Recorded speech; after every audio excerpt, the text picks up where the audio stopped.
Voilà. Muy bien, hoy es 9 de diciembre del 2024. Es decir, que hoy es día de la batalla de Ayacucho, debe ser el aniversario número 200. Eh, es una batalla que se libró en Perú, pero es importante para la historia de Venezuela. Yo, de hecho, un día estudié en una escuela que estaba en la avenida 9 de diciembre. Eh, por eso.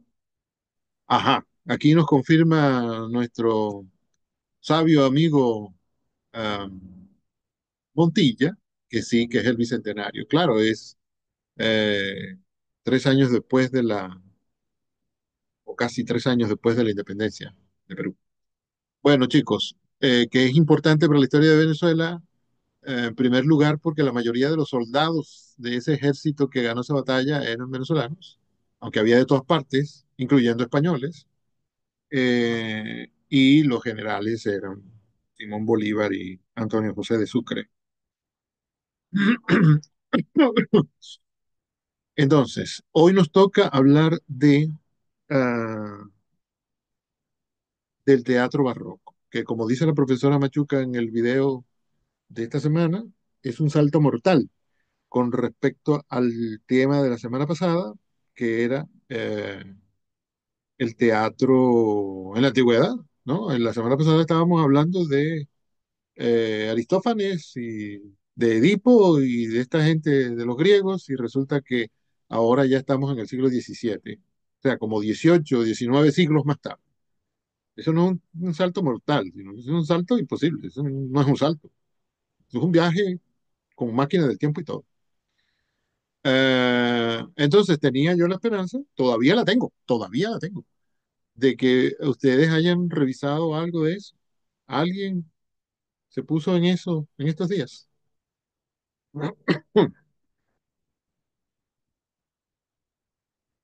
Bueno, el teatro barroco inició en el siglo de oro de España, es lo único que recuerdo. Normalmente se dice siglo de oro español. Yo también, Mm. yo recuerdo otras características. A Pero ver, termina, Pavel, ¿quién estaba hablando? No, Velázquez. tranqui, ya terminé. Ok. Bueno, algo que me llamó mucho la atención, no estoy seguro si fue así, si a partir de esta época del teatro, o quizás fue antes, pero allá en el video lo mencionan, es que se empieza digamos que, representar la obra de teatro en edificaciones, em, que tenían un patio central y también algunos balcones, que era pues para un tipo de gente específica. Y otra de las características que señalan allí es que en este tipo o en esta era es donde se empieza también a utilizar escenografía para la representación de las obras, y donde se reducen o se organizan, digamos que de otra manera, las escenas. Ellos utilizan, la profesora utiliza otra palabra, pero no la recuerdo ahorita. Actos. Los actos, sí. O sea, como que es una simplificación que se hace de performance como tal, y que se parece bastante pues al teatro moderno. Sí, sí. Es que en la época anterior a Calderón, que fue el que hizo eso, podía haber un solo acto o podía haber 7, 8 actos, ¿no? Y podía haber entremeses y podía no haberlo, podía haber introducción o no. Entonces Calderón llega y dice, un momentico, vamos a poner orden en este zaperoco. Eh, y entonces dice, las obras de teatro, por lo menos las que yo voy a escribir, son de 3 actos siempre, que las llama jornadas, además. Eh, Lope también las llamaba jornadas. Y muchas gracias. Llegó al delivery. Y entonces, 3 actos. Eso sí, puede ser que lo reduzca, puede ser que reduzca la longitud de la obra, porque, bueno, son siempre tres, ¿no? Que hay las posibilidades de que un día sean 8. Y pone orden. Más que reducirla, lo importante es que pone orden. Eh, Y ese es uno de los aportes de Calderón. Pero continúa, Montilla, por favor. Gracias.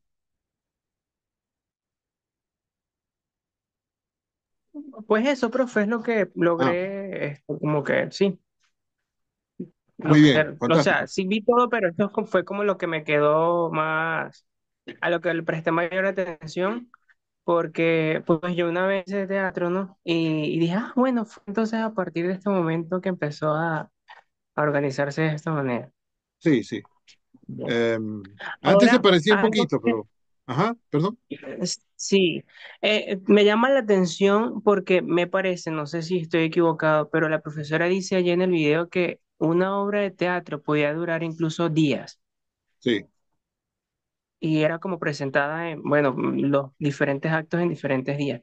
Pero entonces no sé en qué momento, si usted lo sabe, o bueno, lo pudiésemos investigar ahora, pues se empezó a realizar el teatro en las edificaciones como las conocemos actualmente, así oscuras y todo esto. Después de esa época. Y Ah, ok. fíjate que yo iba a comentar cuando mencionaste lo de los balcones, por ejemplo, y que estaban como en una casa, iba a comentar que en el video de Sarcos, que es de la semana anterior, creo, la semana anterior a la pasada, él dijo en algún momento que en los primeros tiempos del teatro en Grecia, ¿verdad? Bien en la antigüedad, el teatro o la obra de teatro se desarrollaba dentro de un espacio muy pequeño. Hasta me parece que puso la imagen de un aula de clase de las actuales, ¿no? Que hubo un cuarto, una, sí, como una habitación. A lo mejor era un poquito más grande, ¿no? Porque tenía que haber público, aunque recuerdo con claridad que dijo que mucho público no había. Es decir, eran pocas personas las que había de público. Lo que sí había mucho era coro o miembros del coro, que eran normalmente 50 hasta que llegó Eurípides y dijo, no señor, pues mucha gente, con 12 alcanza.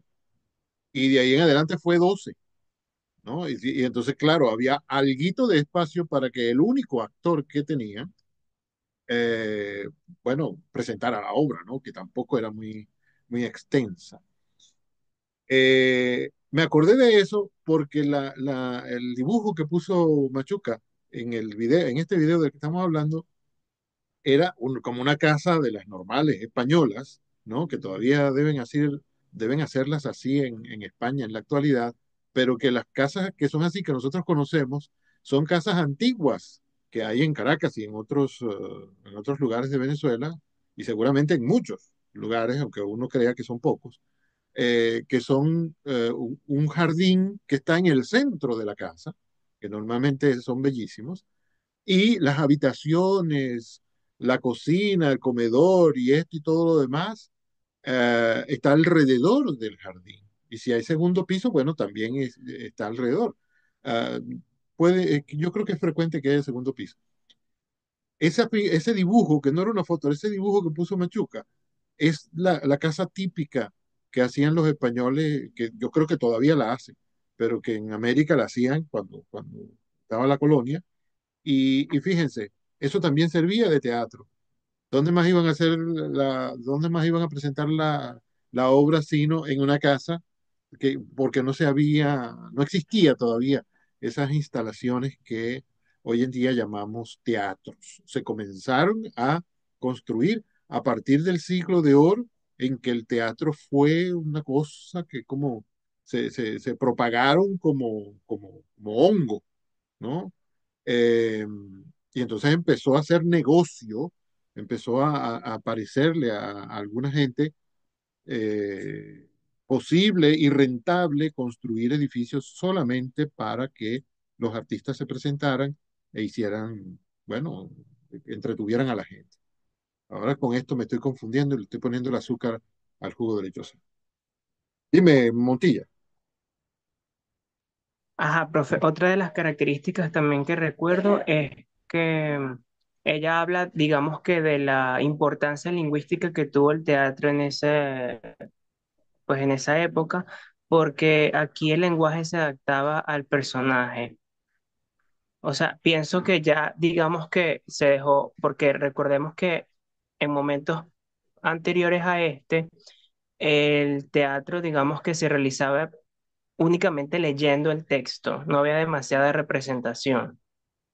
Sí, lo que hoy en día Entonces, llamaríamos ajá, lectura dramatizada. ajá, exacto. Y también que a partir de este momento hubo libertad de temas en lo que se iba a representar Sí, en, que en tendría que obras. tendría que haber existido Sí, siempre, pero no era tanta. pues sí, pero lo que pasa es que después de varias reflexiones pienso que en el principio no era tanto como un arte, sino como alguna forma de persuasión o algo así. Una forma de persuasión. Sí, ¿En cuál principio? En el principio en los griegos griego. y ajá, y también porque bueno, hay algunos autores que señalan que incluso los hombres estos de las cavernas también realizaban algunos tipos de eh, representaciones que digamos ahorita son consideradas como teatrales. Pero ellos lo hacían con otro fin, pues claro, era muy espiritual, pero no era tan artístico, por así decirlo. Pero eso no parece tener fines persuasivos, sino, bueno, religiosos, ¿no? Sí, y digamos que, Místicos. pero claro, también para tratar de convencer a la gente de algo. Bueno, por lo menos en la época griega, no sé, no quiero ser radical porque tú sabes que siempre cuando uno dice una afirmación muy radical, especialmente en estas áreas, cuando uno habla de la lengua es más, uno hace una afirmación muy radical y entonces apenas pone un pie fuera del salón, ¡pum! Sale el ejemplo contrario. Pero en la época griega eh, ya eso estaba bien diferenciado, ¿no? El discurso persuasivo del discurso artístico. Y una señal de eso que es muy clara es la existencia de manuales de retórica y de poética. De lo más importante que subsiste hasta hoy y que sigue siendo la gran autoridad en el asunto, son esos libros de Aristóteles, la retórica de Aristóteles, que trata, para decirlo en palabras de Aristóteles, del modo correcto de persuadir mediante el uso de la palabra. Y la poética, el otro gran libro de Aristóteles, que trata de la forma de componer la tragedia. Bueno, él casi se circunscribe a la tragedia, no solo al teatro, sino a la tragedia, porque se supone que los otros libros que él escribió sobre teatro se perdieron. Eh, que el modo, perdón, él se circunscribe a la tragedia, pero uno puede utilizar eso para otras formas de escritura, ¿no? También para la poesía. Eh, de hecho, el libro se titula Poética, ¿no? Porque es el arte de escribir poesía, porque el teatro era también en verso y rimaba y todas las características de la poesía, pero en el arte en general se puede utilizar, especialmente en las otras áreas de la literatura. Y no solo se puede utilizar, sino que se utiliza todo el tiempo. Entonces, en la época griega, de la antigüedad griega, eso del discurso persuasivo y el discurso artístico ya estaba bien diferenciado. En épocas anteriores, incluso en Grecia, los actos, las ceremonias,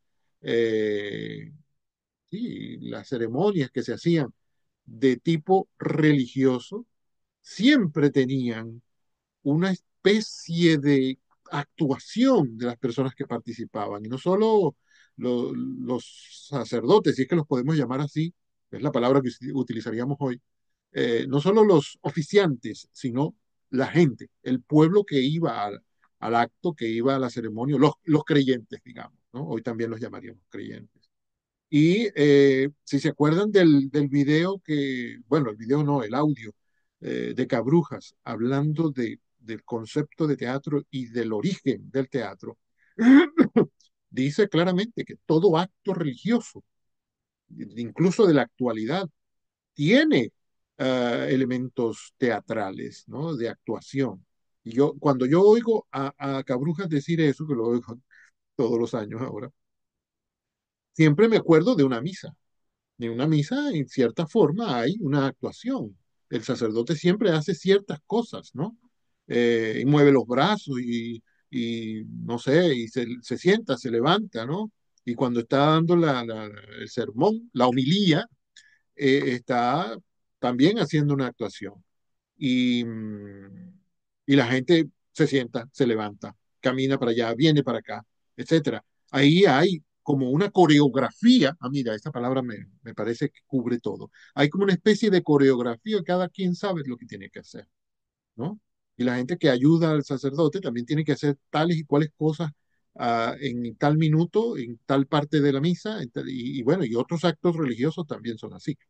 Un via crucis también es como, como una representación de una cosa, ¿no? Como una cosa teatral.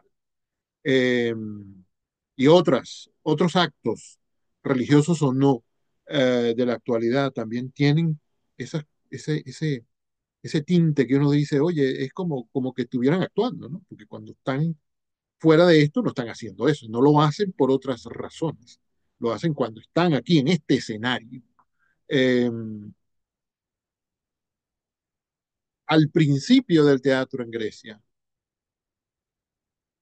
había por lo menos partes de esas ceremonias que implicaban, sí, como una coreografía, como unos movimientos, unas palabras, unos cantos, unos, unos actos que hacían algunas personas y que parece que eso hubiera derivado luego, que esa parte se hubiera salido del acto religioso y se hubiera vuelto otro tipo de acto, ¿no?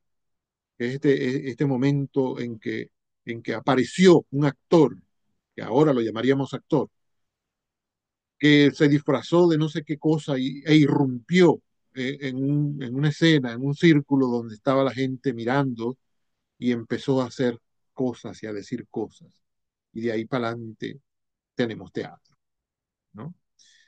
Eh, el acto religioso yo no sé si es para persuadir, sí, por supuesto que puede ser, porque sí, una reunión de personas creyentes que están reflexionando sobre algo, bueno, sí, de cierta forma están tratando de convencer a algunos de que crean esto y no aquello.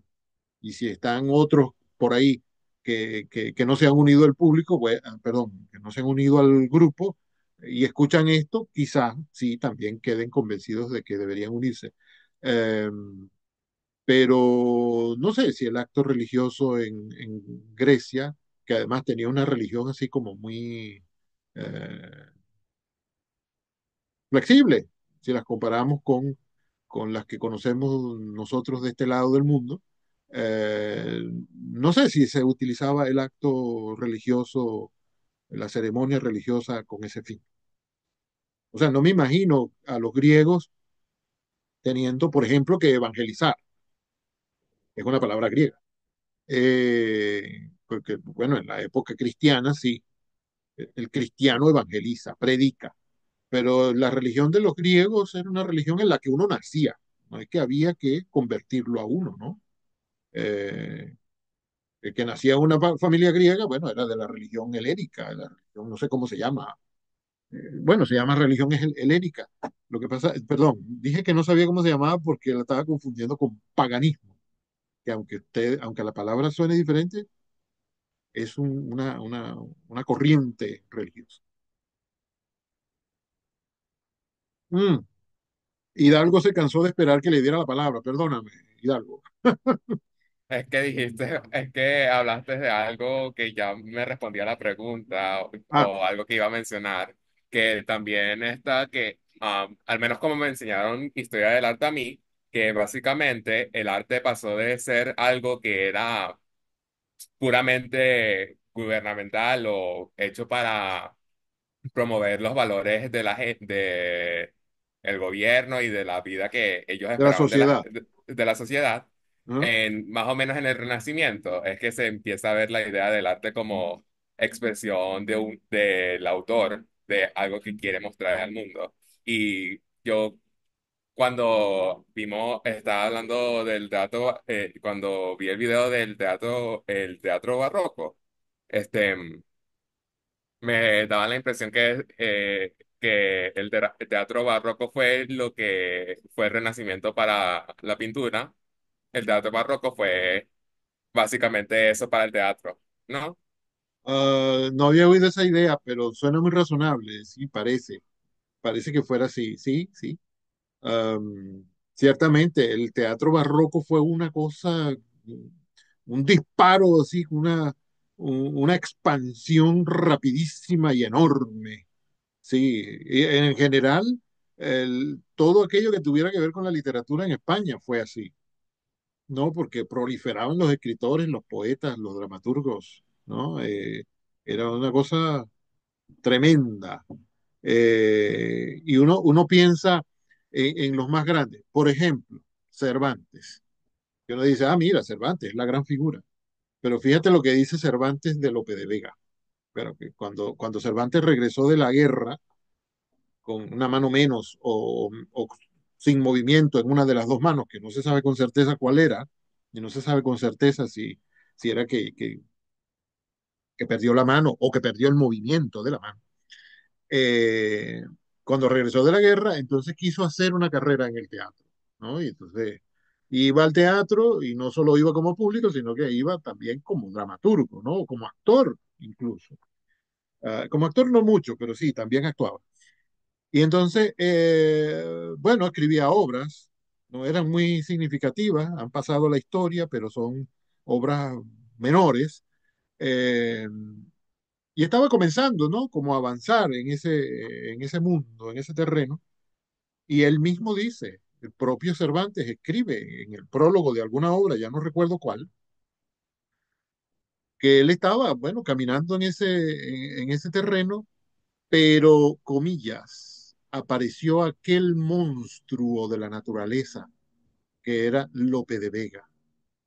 Y ya con eso no pudo el pobre Cervantes. Y uno dice, Cervantes reconoce que hubo uno que era más grande que él, por lo menos en teatro, ¿no? Imagínense. Entonces, quién sabe si a Lope de Vega también le pasó eso, ¿no? Que después de él vino uno más joven y que le parecía que era más artista que él. Seguramente no, seguramente Lope de Vega no reconoció esto porque Lope de Vega era un tipo arrogante, ¿no? Se creía lo máximo. Y posiblemente lo era, pero fíjense cómo el que consideramos máximo, que es Cervantes, es capaz de reconocer que hay otro, que es un monstruo de la naturaleza, que lo sacó del teatro. No que lo sacó físicamente, que quién sabe, a lo mejor lo sacó, porque cada vez que se lo encontraba lo insultaba y hasta escribía cosas en contra de Cervantes. No es que lo haya expulsado a patadas del teatro, sino que Cervantes se dio cuenta de que no estaba buscando nada ahí si ya existía Lope de Vega. Eh, que era bastante joven en la época en que Cervantes, bueno, todavía no había escrito, sí, había escrito Don Quijote. Pero entonces decía este ejemplo para que veamos que aquellos grandes autores siempre eran superados, ¿no? Y seguían siendo grandes, pero luego venía otro y otro y otro. Y eso era en el teatro y en la poesía y en la narrativa. Aunque en el terreno de la narrativa, el cuento como que no prosperó mucho en esa época. No había llegado el tiempo del cuento, pero de la novela sí. Fíjense que de esa época, de lo que se llama el siglo de oro, que no duró un siglo, sino más, de esa época es Don Quijote, que es la primera gran novela de verdad, como la concebimos ahora, de la historia, no de la literatura española, de la historia.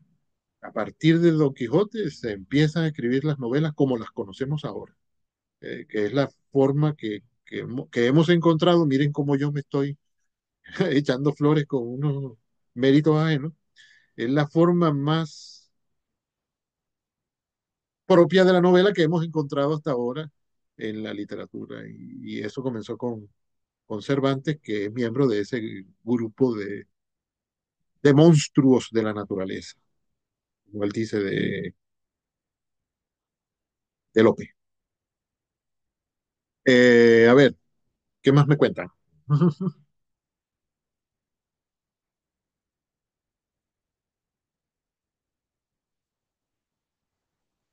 Quedan 4 minutos, así que creo que no podemos decir mucho, la verdad.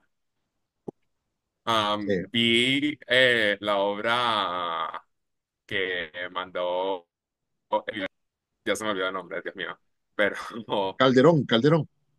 sí, el de Calderón.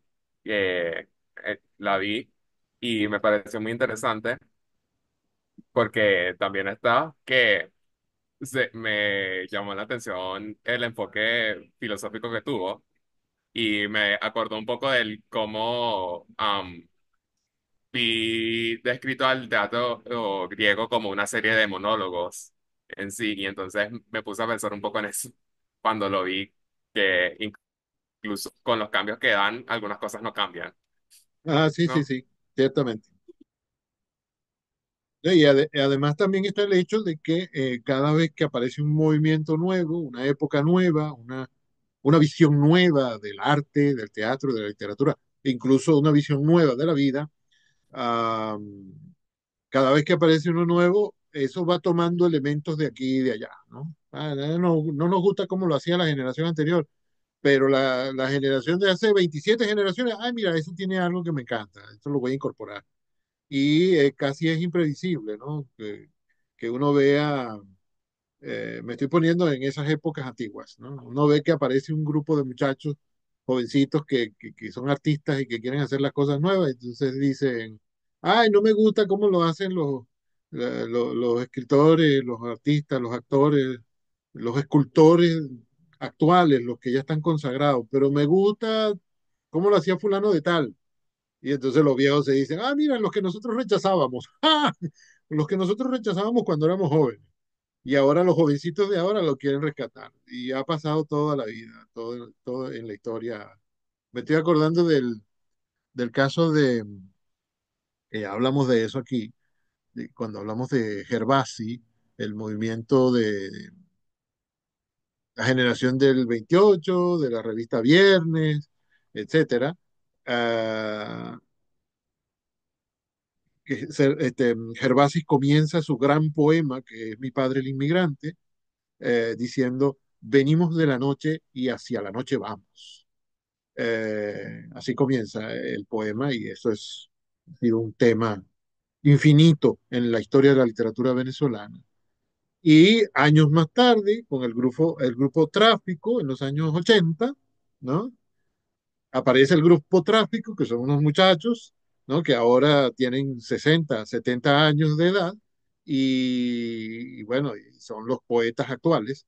Ah, y ellos escriben un manifiesto que comienza diciendo, de la luz venimos y hacia la luz vamos, o algo así, ¿no? Es decir, donde aquellos ponían la noche, ellos ponían día, ponían luz, ponían imágenes luminosas y no oscuras. Todos los miembros del movimiento aquel de la época de Gervasi, de Vicente Gervasi, que incluía a Antonia Palacios, incluía a Carlos Eduardo Frías, qué sé yo, todos estos, bueno, cuando Frías escribía poesía, que después se puso a escribir narrativa. Ah, todos ellos rechazaban la manía de la generación anterior de que todo tenía que ser a la luz del día, que todo tenía que ser eh, un, un, eh, una literatura, una poesía para alabar aquello que nos daba conocimiento, que nos daba luz, que nos daba todo, que ya los románticos los habían rechazado de la generación anterior, que era la luz del conocimiento. Bueno, esta generación del 28, de Viernes, etcétera, estaba rechazando la luz y entonces le gustaba la noche. Los cuentos eran significados durante la noche o un lugar oscuro. Antonia Palacio puede escribir un cuento que sucede al mediodía, pero su personaje, que normalmente es mujer, está encerrada en un lugar donde no entra la luz y entonces como si fuera de noche. Y Antonia Palacio solo utiliza metáforas de la oscuridad.